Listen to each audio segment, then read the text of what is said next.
Look at me, Bobby. I may be staying in the background, but for the rest of the family, it's different now. Everything has changed, especially for you. Oh, you think so? Oh, come on. You're being offered the second best job in the country. How old are you? 34. Okay. So what are most kids your age doing? Junior executives, junior professors, junior this, junior that. You're being offered a chance that those small people would die for. Just come off it, Dad. You're the one who's saying no to Attorney General. Think of what Jack wants. Well, what about me? What about me? I didn't spend $7 or $8 million of my money without thinking there was a part for you. This is very important, Bobby, to all of us. Your mother, your brothers, your sisters, the family. Yeah, I know all that, Dad. Okay. You never had to work. So tell me, Bobby, why do you think I arranged trust funds for all of you at 21?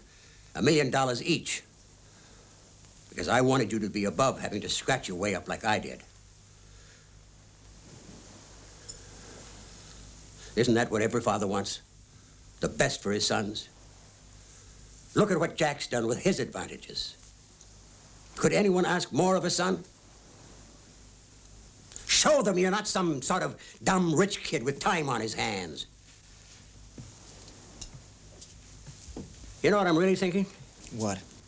You're showing a yellow streak a mile wide. Don't say that to me. Then don't let the United States of America say it to you either. Let Jack talk to you. Listen to him, like you've listened to me.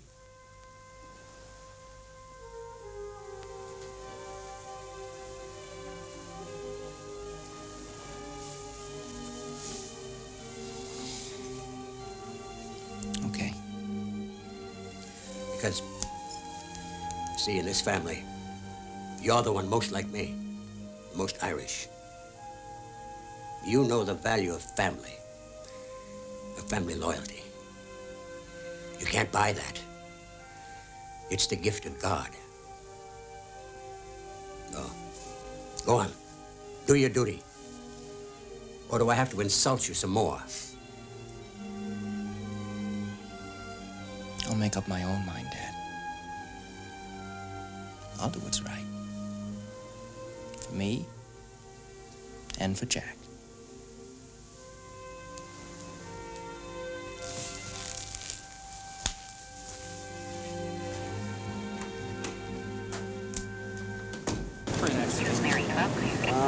Well, it was full-size 35. I used to print up a little squarer. We're off to a great start with a lot of bright young guys. Are there going to be any women in the new frontier? Sure, there'll be some. What about Negroes? I want the whole show to look like it's being run by a bunch of rich Ivy League guys. What's the matter, Jackie? Why are you so unhappy? I'd be a lot happier if you knew why. If you would just stop for just a minute and think why it might be that I'm unhappy. You could try and understand.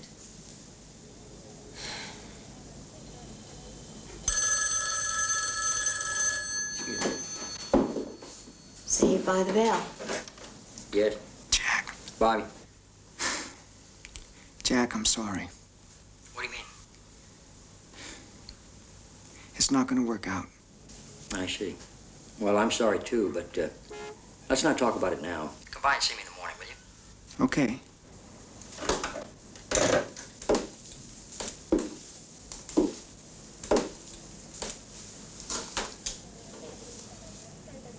Bobby says no to Attorney General. Oh, just keep after him. You can persuade him. What makes you think so? Because you can talk anyone into just about anything. What about you? Me? Oh, well. I mean, how would you persuade him? You're the president.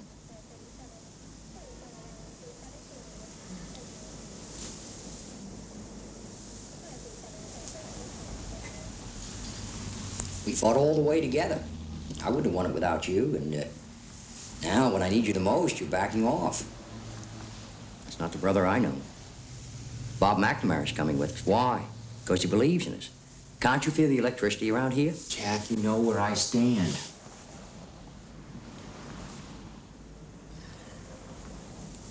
All right.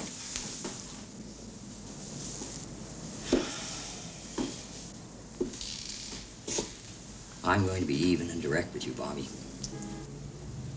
I'm offering you Attorney General because I need a good and completely honest man who will not compromise.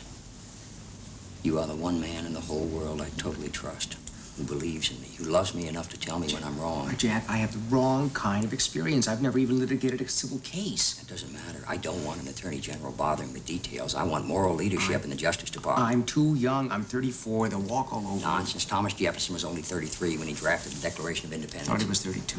Well, that's even more impressive. Jack, there's no getting around the fact that this is political nepotism. Some will say that, but not those you know. I'm not just offering you a government job. I'm offering you a chance to make a difference in this country, to make a mark on history. What are you going to do if you don't accept it? What are you going to do when I'm in the White House? Just imagine living your whole life with the knowledge that you did not answer your country's call when you were most needed. You think about that.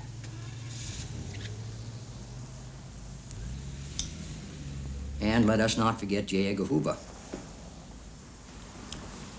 Bobby, you're the only one I know who can look that man straight in the eye.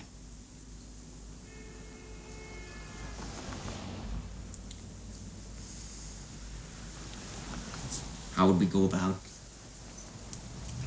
telling everybody that you're appointing your kid brother as Attorney General? I mean, people are going to eat us alive. Now, you just leave it to me. I've got it all figured out. We'll wait till it's dark, then you and I will go out the front door, look around, and if it's all clear, we'll whisper, it's Bobby.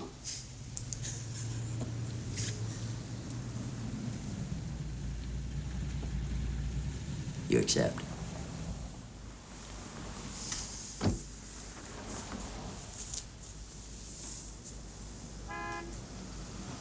I accept. Yeah? Make that one. Let's make that one a strawberry. That's good news about Bobby. I'm happy for you.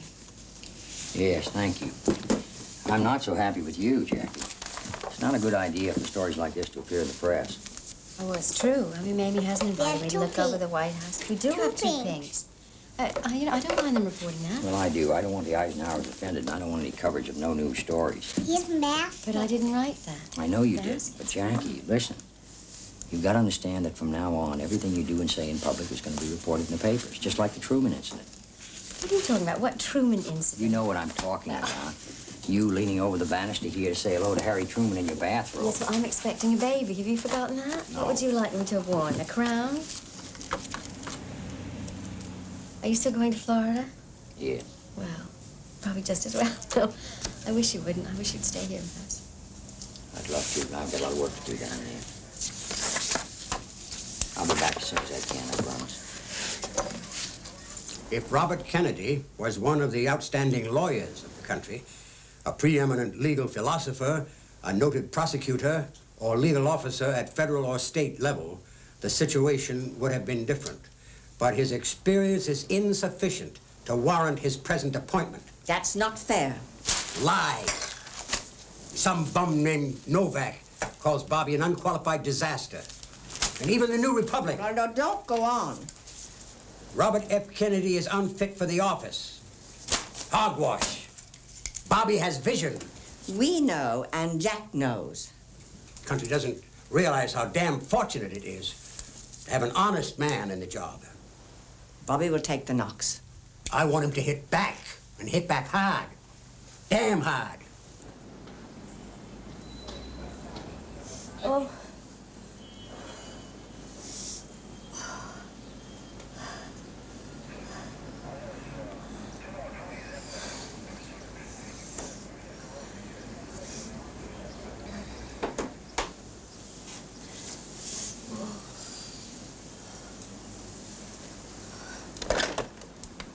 Hello?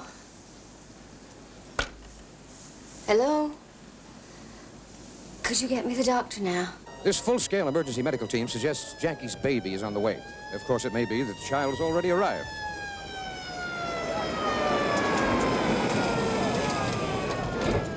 But world hangs on this news at this moment. During the election campaign, Mrs. Kennedy said she would name a boy for his father. We have no word on a girl's name. President-elect Kennedy is meanwhile bound for Palm Beach. Have they been able to get a hold of Jack yet? They haven't arrived in Florida yet.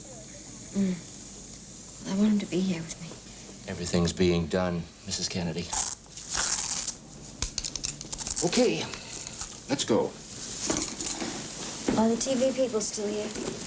No, it's okay, Mrs. Kennedy. Everyone understands Mother's position. We sure have news. It's a boy, a baby boy, weighing in at this moment at 6 pounds and 2 ounces. I have here our family reporter, Mary Denise Chawisky. Mrs. Kennedy's personal physician has told us that Jackie is resting comfortably. The pediatrician says the boy has a big mop of hair. Like his mother. And father. An aide said Jackie underwent cesarean section surgery.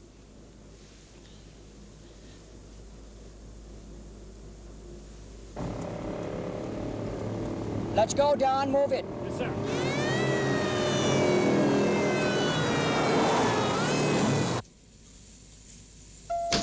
Dr. Crawford to radiology. Hi. Dr. Crawford. I told you not to leave. Yes, you're always up to something when I leave town. Have you seen him? They're bringing him right in. Congratulations.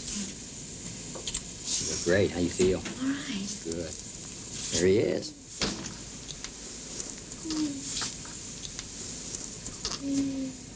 Isn't he perfect? Yes, he's beautiful. He's got your hair.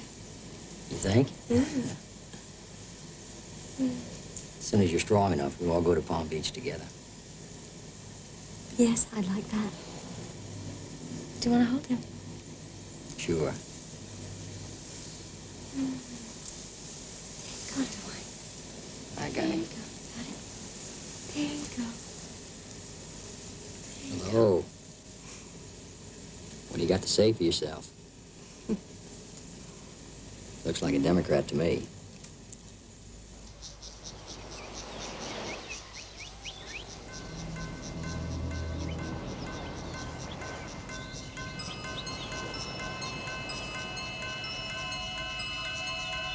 Some crazy guy called Richard Paul Pavlik has threatened an attack on the president, and he's in your area.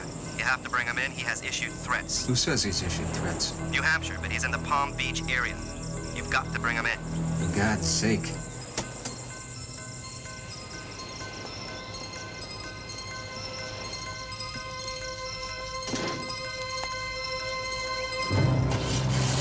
Check this, okay? Richard Paul Pavlik. 36 years old. 5 feet 10.5 inches. 160 pounds. Fair. Balding. Potentially dangerous. Carrying explosive.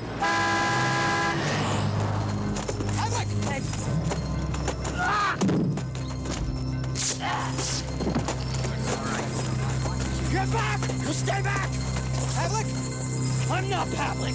Freeze! They bought it! They bought the White House! How in the name of God can a thing like this happen? We're surrounded day and night by the Secret Service, and still some lunatic, wired with dynamite, can get close enough to blow us all to kingdom come. That was too close for comfort. I mean, right here in Palm Beach. He said his quarrel's with you, not with Jackie Carolina. I don't want anyone thinking they have a quarrel with any one of us. Secret Service is looking at everything. Yes, well, they had better. God, 11 sticks of dynamite. The hell kind of a country is this? We haven't even got started yet.